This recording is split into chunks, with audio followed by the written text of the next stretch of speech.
It is Friday, broadcasting live from 234 King Street East in downtown Toronto, the Pacific Junction Hotel. And I thought this was just going to be a regular Friday, which means I'd be dreaming of alcohol like really early. I've got my subscription to like Brazzers and Red Tube. You're all paid up on that. Oh, okay, yeah, it's going to be a big day. But apparently, this is going to be a much bigger Friday than I thought, and I'm just thrilled to have a gentleman in. Well, you know what? Maybe I don't have to describe who it is. And courtesy of the CFL and CBC, you might remember this gentleman making a particular catch that I don't think anyone had ever seen before.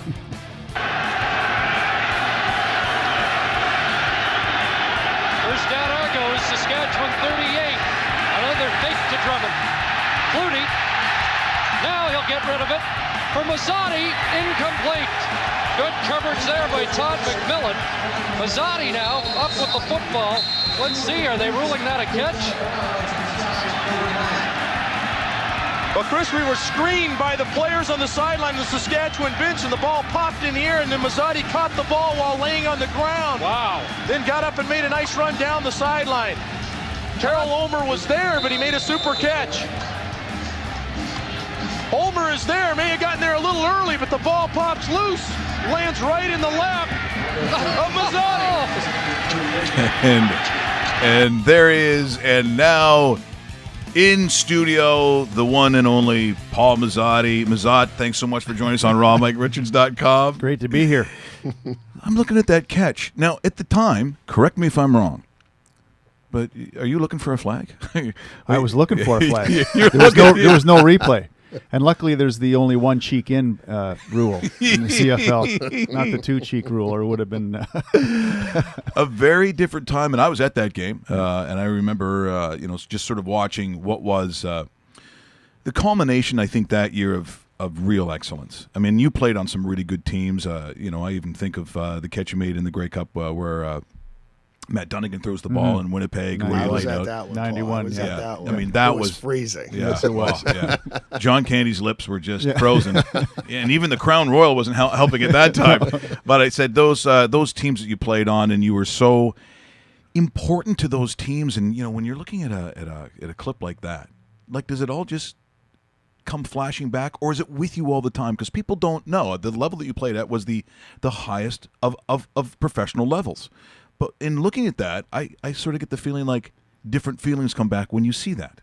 Yeah, it's just the chemistry Doug and I had, and also just the feeling of I was never the game breaker. I was never the guy that they were going to chase in free agency. I felt always kind of a role player, and I fit in with Doug real well. Where maybe his top-notch free agent at the time maybe wasn't getting open, and I was Mr. Reliable and able to work with him and get him 8 yards, get him 12 yards, get him over a hump if he hadn't thrown a completion in a while. So those are the feelings that come back, just that chemistry we had between the two of us. And then the quirky things with the Canadian Football League, as always with weather, and that field was frozen in '91. The balls were frozen, so we're they were all frozen. They were all frozen. But just those are the things that come back to memory. The game in Hamilton, the snowed-in game that happened with Edmonton in the old Ivor Wynne, and I'll be honest, as part of a radio contest. So I'm at Y95 at the time. Wow. And so I was sitting there, and you're out there. I'm all excited. Doug's out there. I'm like, this is going to be great. But in the contest, I sort of looked at some names that I thought would be good. And the girl's name was Dallas. So I left at halftime. Well, you missed a good second half. Well, of football, anyway. People said, do you see what happened with the fumble and the snow? I'm going, no, tell me all about it.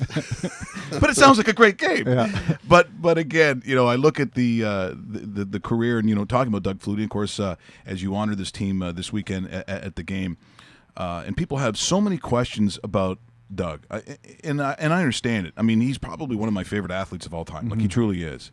But he also has lived a life as much as there's been, peaks, unbelievable peaks that maybe even in the United States and North America and the world, we've never seen what he was able to do. And yet the valleys, and I don't even mean professionally, especially the ones with his parents. When I read literally within hours of each other, he'd lost both of them. Right. It was crushing to me. And I think that when you're with an individual like that, I think, because he's pretty guarded, is he the most different person that you have worked with? Yeah, and I'll have to throw Mike Pinball Clemens in there as well, as being different in a different way. Just both extremely unique, special people. But as far as Doug, you're right. Right at the top of the world, the top of the CFL world, first the bottom of the NFL world, where he comes out of, again, the top of the world at Boston College and throwing the Hail Mary, and then hits rock bottom in the NFL, comes to the CFL, rises to the top, then goes to the NFL, gets sat in a playoff game. He has trouble with his youngest boy who had autism and was, again, completely normal until he was 2.5. And then like he does, became autistic and came out of all of it. He comes up with Flutie Flakes. Yeah. Like the one thing that I remember talking to a guy who was back in the day in Boston, and he said the one thing that Doug would do, and it kind of reminds me of Captain Kirk a little bit, when there seemingly is no way out, and there is no possibility of success or winning, he figures a way out. It's like Captain Kirk when he cheated the what do you call that stupid nerd thing that he did? But Doug is almost like a superhero. Yeah. Well, they call it magical, and I know there's a lot of sportscasters in Buffalo who hated that term magical, and those are the ones that couldn't stand Doug Flutie. But then there's the other half of the world that, completely loved Doug Flutie, and it really was magic. And he's just again, he's a really unique, different guy, and is special in so many ways. And it was just amazing to share a huddle with him for 2 years. And what was that huddle like when Flutie gathers around that offense and he's dictating exactly what happens? Could you take us into that huddle and tell us what Doug was like in those situations? Yeah, you could always see what was going on in his head. He was always thinking about the next play, trying to be creative, not sticking to the game plan all the time. It was funny. John Jenkins, who hopefully we see on the weekend, was our offensive coordinator. He would hand us a stack of plays, and Doug and I would look at that and, okay, we're going to run about 10% of that because one play can look 55 different ways. It's like, okay, thanks, John, but you could have probably taken 6 days off this week. And let's just talk about that John Jenkins there. Hey, a lot of stuff was going on with John Jenkins, the offensive coordinator. Like, that looked like a little bit of the crazy town came. There's a unique guy. But that was just the way it was. And everything would change within 5 minutes into the game. You would think they were going to run a certain defense, and if they started running things differently, it was like, okay, this is what we're going to do. Not necessarily drawing it up in the sand, but just being able to play with the components of the play and put different things together. Okay, I want on the front side, I want this part of this play, and on the back side, I want this part of this other play. And we would just piece it together and go out there and beat teams. We're in conversation with Paul Masotti here on rawmike.richards.com. Those watching on the dedicated YouTube channel, or if you've downloaded us on iTunes, listening on the podcast, and of course now available on TuneIn as well. TuneIn, yeah, so, we're getting bigger and bigger. Yeah, this is great stuff here today. And Paul, when you look at coming out of Acadia, and again, it's one of those schools that, for its size, there was some tremendous success, and some people, if you're not following CIS, it's like you start talking about that weird run that Mount Allison had that one time. It makes the Canadian Football League that much more special. You have guys who have names like Wally Zatilny. Yeah, Wally, talking about you. And remember Mark Chambers, who used to do the PA, the now passed away. He was a great guy, but you love the sound of his voice. Yeah. And so Chambers, and I'm watching him. Pass complete to Wally Zatilny. I went, I don't think that's how it's pronounced, Mark. I don't. But where in another league do you get names like that? And for that one moment, as you said, you don't have to be the breakaway star. You just got to be the guy who catches the ball. And in Canada, those guys are gold. Vince Danielson, or you can go down the list of all the guys who were Dave Sapunjas. Like, you were those kinds of guys. Like, if a drive was going to continue, Paul Masotti had to make that catch. Yeah, and we understood the game. And you have to be able to perform in weather as well. Bad weather, great weather, but especially coming out of Acadia, and even the weather we faced in growing up in Stony Creek and Hamilton area, where there's the wind, the rain, and being able to understand the game and coming up with that key catch. Like you said, Flutie always wanted 8 yards. Minimum, because he could get the other 2. He had 2 more downs. And I was joking with Damon Allen the other day at a Smile Zone golf tournament. which runs Adam Grave runs it. Oh, it's a great, yeah. We've had Graves on the show. Yeah. And we were talking about how Doug Flutie's probably the all-time 3rd-and-1 rushing leader. he would crack 60, 70-yard plays off on 3rd and 1. So it was just getting those 8 yards for him. And it was just fitting into the system and knowing what your part was and where you fit in was something that I think Canadians know very well. Sometimes we're too apologetic, sorry, Yes, but we kind of find out where we fit in, and just it creates longevity for all of us. So who was your idol growing up? Who did you look at? Was it a Tony Gabriel? Like who would have been? Yeah, and Rocky DiPietro and Tony Gabriel, yeah. and those types of players. Joe Poplawski over in Winnipeg, yeah. Hall of Famer. Exactly. I had to get that in there. Sorry, Sorry, Paul. Paul. Yeah, there he was. said there's a great Rick House. Yes. These types of guys. Right? He was killer. He was a killer. Number 31. Yeah. As a Ticats fan, I was like, get that guy! Yeah. Or Nick Araki. There you go. Guys. Absolutely. Big, tall fella. He was a great player. I have to ask you about this gentleman because I've covered the CFL now for about 18 years. I worked with him a little bit when he was coaching the Edmonton Eskimos. Unfortunately, he's not going to be here this weekend because he did pass away, Mr. Don Matthews. This guy was the Don of the CFL, knowing ins and outs of everything. What was it like being coached by this guy? Because from a media perspective, it almost seemed if you asked Don the wrong question, he would call you on it. And he almost took consideration of media as well. What was it like being a player in that locker room with a Don Matthews, and what type of coach was he? Yeah, well, that's a perfect example because he expected you as a media person or as a player to know your stuff. Yes. And if you were asking just a generic question, he'd pick you apart. So you needed to know what was going on and you need to be able to perform. He always said, players play. They're the ones who cross the white line. They're the ones who win. Coaches don't play. Coaches coach. Players play. Players win the game. And he attracted all the best players because of that attitude. He knew how to talk people into coming to places that they necessarily didn't want to come to, because it was about selling the winning package. It's more kind of like the New England Patriots run their program. Great example. Where they may take pay cuts or restructure contracts so that they can win. Because I wouldn't be sitting here talking on a microphone if we didn't win Grey Cup championships. And that's what it's about, in the NFL and even the Canadian Football League. I mean, you make money, but that goes. It's always the memories and the rings that you cherish. And Don Matthews sold that, and that's what he brought to the table for everyone. And everybody bought in, and he knew how to treat his veteran players and took care of them. If they needed rest, you didn't have to play without your pads or practice with your pads all the time. So it was those types of things and his little nuances in knowing the game. You felt that you were in good hands and you had confidence when you went on the field. Yeah, I mean, such an interesting personality in that. I mean, he had this deep love for his players, like he really did, and I think that's why you talk about a buy-in factor. He certainly had that. He also had one of the best minds that has ever been on that sideline. Yeah. But the hardcore sort of the military side of him, which I think, and it's funny, you're now working with kids. You mentioned the school that you're at? Yeah, Hillfield Strathallan College, where I'm the director of athletics. Yeah, I mean, you're looking for excellence in a school like that, and I think that athletes, and I had the chance to, when I was in Calgary, to coach high school football, and I'm from a family of coaches, so this is something I've always felt. People talk about discipline, and they said, are you a player's coach or this kind of coach? I said, look, a player's coach, and I know what you mean. When I think of probably Mike Riley in the day, probably with the Bombers now down in Nebraska, and was at Oregon State, and of course we know how famous his dad was in Winnipeg. I think they mean that they think it's kind of soft. Well, I don't see it that way because I think every good coach not only understands that discipline is needed, but I believe that the athletes, especially kids, crave it. They crave it. They need to have that kind of structure. And so what I think sometimes on the outside where they look at Don and think maybe it was a little of the hardcore or whatever. I mean, statements he'd make about the Hamilton Tiger Cats.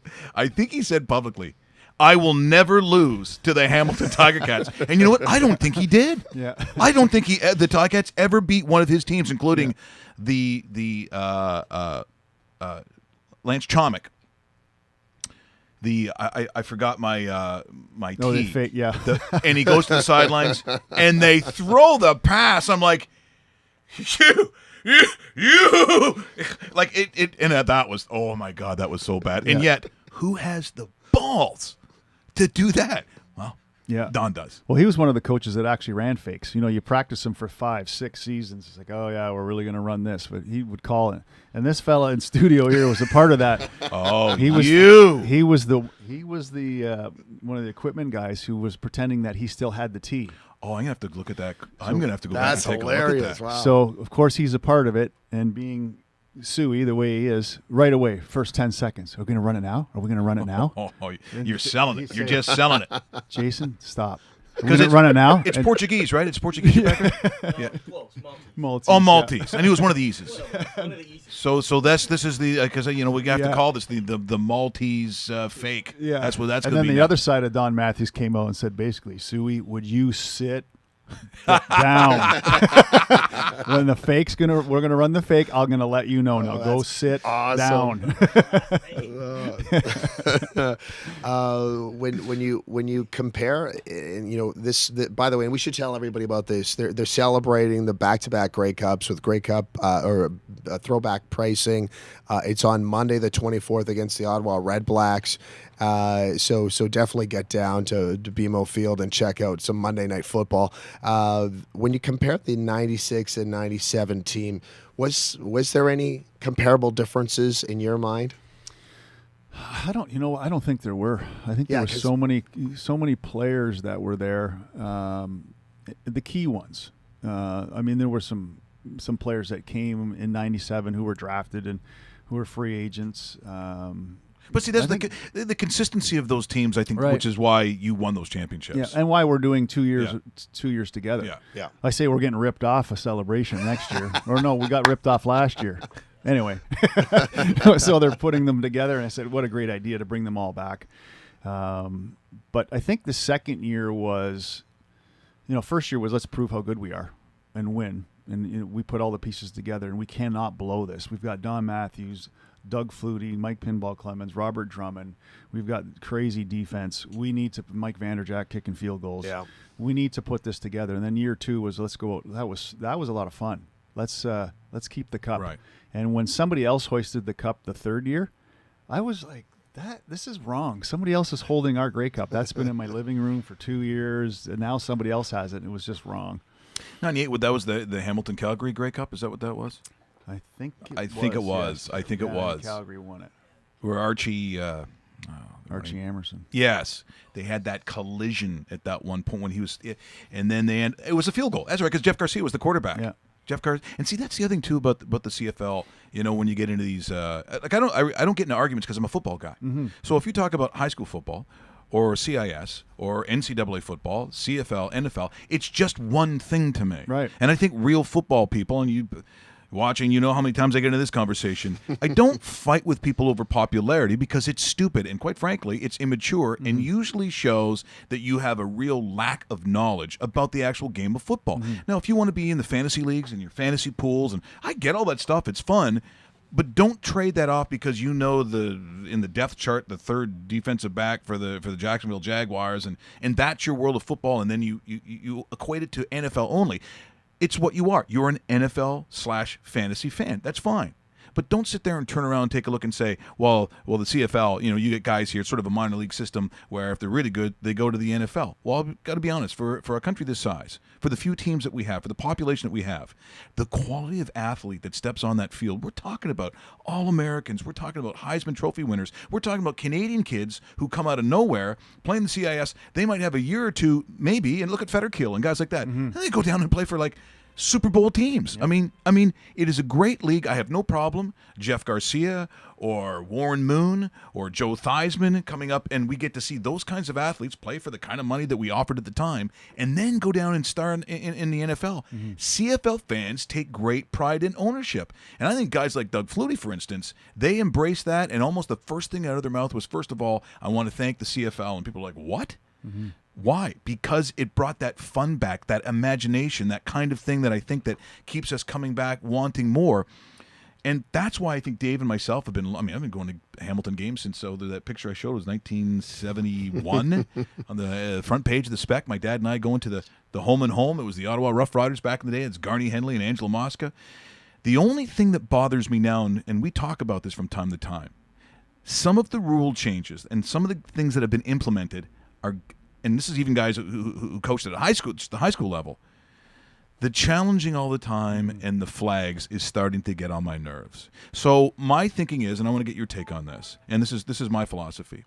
If we want the game to be better from an officiating standpoint, then let's work on our officials. Maybe we pay them a little more money. Maybe we have to get a little more training. All those things that we need for consistency with our officials. What I don't like is I all of a sudden think Jason was grabbing Dave, and the play's over and it was wild, and I throw a challenge flag because I want to see about all the stuff that the officials missed. Mm-hmm. And then the game's delayed for another 5 minutes, and they come back and go, no, the ball was uncatchable over here, so therefore blah, blah, blah. And the game is becoming too flag heavy. And I think the track meet that we've always loved about the CFL, it's slowing it down. What do you think? I think it's the pendulum always swings. Before there were flags, the pendulum wanted to swing the other way and say, okay, we need to be able to challenge everything. Now we're kind of there. I think eventually it will come back, and they'll probably limit the amount of flags that you can throw or what you can call. Right. I am a fan of replay, I have to say, because I think there are some key plays that have changed World Series, NFL championships, CFL championships, Stanley Cups. It's part of the culture now, Paul. I don't think you go back. Yeah, I don't think you go back to zero, but Yeah. I think the pendulum will come back a little bit more back to level. So it's we've talked about this with Mark Trestman. We've even heard that he's like, well, I'm not throwing you a flag. Catch the damn ball next time, or fight through it. So and you do lose timeouts if you have a poor challenge. So there is a strategy to it. So we'll see what happens in the future. But our refereeing in the CFL has improved tremendously, regardless of the flags and replay. I know when we first played, it was a little suspect. I have to admit. Well, my friends say if there was instant replay back in the day, I'd have half the amount of catches that I have now. So thank God there wasn't one back then. Speaking of that, you're a busy guy. How often do you get a chance to watch CFL on a weekly basis? Yeah, I watch it quite a bit. Do you really? Yeah, I try to tune in. I watched a bit last night. With kids running all over the place, and Absolutely. and an old home to take care of, and lots of grass to cut. And summer, it's fine. Enjoying summer for 16 years as part of the Argonauts as a player and in management. 16 altogether. That's awesome. There was the first time I cut the grass, I got the shivers. I'm like, where am I supposed to be? Yeah. I'm not supposed to be cutting grass. So I tune in anytime I get. So let's talk about controversial things now. And you know my show, very, very hard hitting and controversial. A lot of Big integrity time. on this show. Big time. How much better are you than Mike Morreale? Because I think if you're way up here, then Morreale's down here somewhere. Amongst the merda, like in there somewhere. Are you kidding? According to our Noni, of course, she's passed it, and we're both equal, and that's exactly, and that's of course how I think we are. The careers we had were so comparable. I think he had 13 years. I was 12. For people who brush by, and you talked about grandmother, people who don't know, what is the actual relationship between Morreale's and Masotti's? Okay, so my dad and Mike's mom are brother and sister, and there was just the two children in the family. So my Noni and Nono, they lived in Hamilton right on Dixon Street, and were huge CFL fans, and my Noni never missed a game. She always sat there and watched her TV. Didn't like Bobo Bilovich very much, and I don't know why. I mean, come on, he would have said. I don't like that guy. He said, "Well, he drafted me, Noni. He gave me my chance." I like the Italians, and Doug would throw the ball to him, and he'd catch it, and that's all I know. That's how they. You got to go in there, like my mom. You got to go in there and tell him to throw you the ball. I said, "Well, it doesn't work that way. You got to earn your stripes." But Mike's career was, I think he. 2 for sure Grey Cups. I don't know if he's won 3, but 13 years. One of the toughest receivers that's played in the Canadian Football League, I'll tell you. And you knew how to get open, understood how to run in the offense. Great teammate. He was a great teammate for a lot of people. A lot of people talk about how protective he was on the field with his teammates. So it was just what a time it was for us to both be on the same team, to win a Grey Cup together for our family, for my dad and his mom, and our grandparents. It was just a real special time. It's that kind of thing, I think, when we start talking about the CFL that I think gets missed a lot, is that when you go to a Grey Cup, unlike the Super Bowl is like a corporate orgy with chrome and glass and slickness, where the Grey Cup is a big field party. It is. And there is no animosity. Everyone from every city, every team shows up. I think the guys from Baltimore still show up. Yeah. What do they call themselves? The Nova Scotia or the Halifax Schooners. Those guys show up who's still waiting for a team. You've got the Booze Brothers, or what do they call themselves? You know, the Box J boys show up. Yeah. And everybody, it's just this part of community, which when they call it the national party, again, you know, not to argue with other people, but I'm saying there are very few things that bring the country together like the CFL. Absolutely. Like the CFL. And I wish, it was embraced more in this city. You know, I find it very difficult. And I'll be honest, talking any kind of football in this town. Yeah. Like, even if you want to talk about the NFL, well, if it was so great, then why didn't they just flock when the Buffalo Bills would go into the building? Because guess what? They didn't, and the product wasn't that good. It always looked gray. It looked like it was, some sort of B-level game. Like it didn't pass, and I think that sometimes it gets missed, just the cultural connection. People say, well, that's gone. You're 54, you're talking about it. I said, no, I don't think so. I don't think so, because I also look at the new buildings in the league. How about that in Winnipeg, Saskatchewan, Ottawa, they're Hamilton, these places, and BMO Field. Yeah. BMO Field. These are all great places to watch a football game. Yeah, they are. I think the only two, there's 3 stadiums that still exist, but BC Place just renovated. Yes. And then you've got the McMahon Stadium. Is it McMahon? Yes. McMahon, yep. McMahon Yep. Stadium, and then And they're already talking about getting somebody new there, too. So. Which are beautiful, big, large stadiums. Yeah. So, no, you're right. And I think it's also the makeup of Toronto. It's almost like no one's from Toronto anymore. That's correct. So everybody's coming in, and they haven't grown up with football. They've grown up with different sports. Unfortunately, football is a dwindling sport in the high schools because of concussion and because of costs. We were just talking recently with Jason here about 6-on-6 football, which is big in the States. And I've seen it in Western Canada. I've seen it in Saskatchewan where they play you just can't put 12 Yeah. V12 teams together anymore because of population. And rugby's a big sport at our school at HSC. And 15s it's a great sport in rugby, but we're moving to 7s and because it's hard to put teams together. Yeah. So it's about keeping the skill alive, the love of the sport alive. So however we have to do that, whether it's 6-on-6 or flag, and then slowly grow them into contact, that's what we're going to have to do.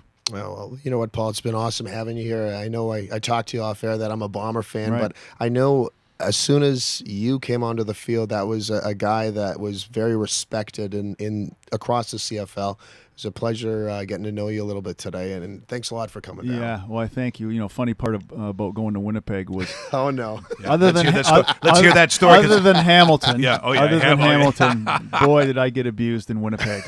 Oh, really? Oh, it was unbelievable. But It wasn't me. After the game, those were the guys that came up. Hey, we abused you from Section 3, but I want to buy you a beer because you're a good sport. And that's the Exactly. way the Canadian Football League was, and I loved it the most about that. Chris Schultz, who's a Burlington boy. This is what I love. So Schultz comes, after the 6 years he plays with the Dallas Cowboys. And, so when you're a Burlington guy, you grow up as a Ticats fan. I mean, he would have played his high school championship games. They're probably all I'll ever win. And it's his first game. It's his first game as an Argo offensive lineman. He walks 1 foot onto the field. He was so excited. 1 foot. Hey, you suck! What? Because he's wearing the wrong colors. Yeah. He's got the wrong colors on. Yeah, it didn't matter. And Ivor Wynn, and got a little weird behind the bench, sometimes. I mean, those were crazy times. But, I think when you're from certain areas, for you, on the, growing up in Stony Creek, you're wearing double blue for all those years. Yeah. That had to be very strange in the neighborhood. It was strange. And you wore your helmet out of the dressing room and into the dressing room. You didn't run out of there without the helmet on. And I think I drank more beer while playing there, while they tossed it on your head on the way out, than I did as a fan going to the games. Now, Russell, just so you know, as Paul, why don't you get the my date with Meg Ryan ready to go for people on camera? And you'll see it, because otherwise everyone walks in front of the camera. So this is... we're just going to show how this is done. But I did something years ago where I said if I had a date with Meg Ryan that I knew where I would take her, and I said it's going to be Ivor Stadium. Mike Moriali, because we're longtime friends. The reason that I get on Michele is because he's my fratello. I can do what I want. And we did this scene in front of just where the Ticats would, in the old Ivor Stadium, where they go to the dressing room. And Mike Moriali says to me, if we're going to do this, because it's a real game, the game is going on. If Ron Lancaster comes out and catches us, we're dead. If Ron sees what we're doing during a game, and you'll see what it is, we're dead. So as we go to this break, we'll come back on the other side. I'll say, Masotti, thanks so much for coming in today. It's so great to see you. So great to see you. Thanks, Paul. Yeah, no problem. And as we say, the great Paul Masotti, and he is, and what a great surprise that is for us here on a Friday. What? We just become best friends? Yep.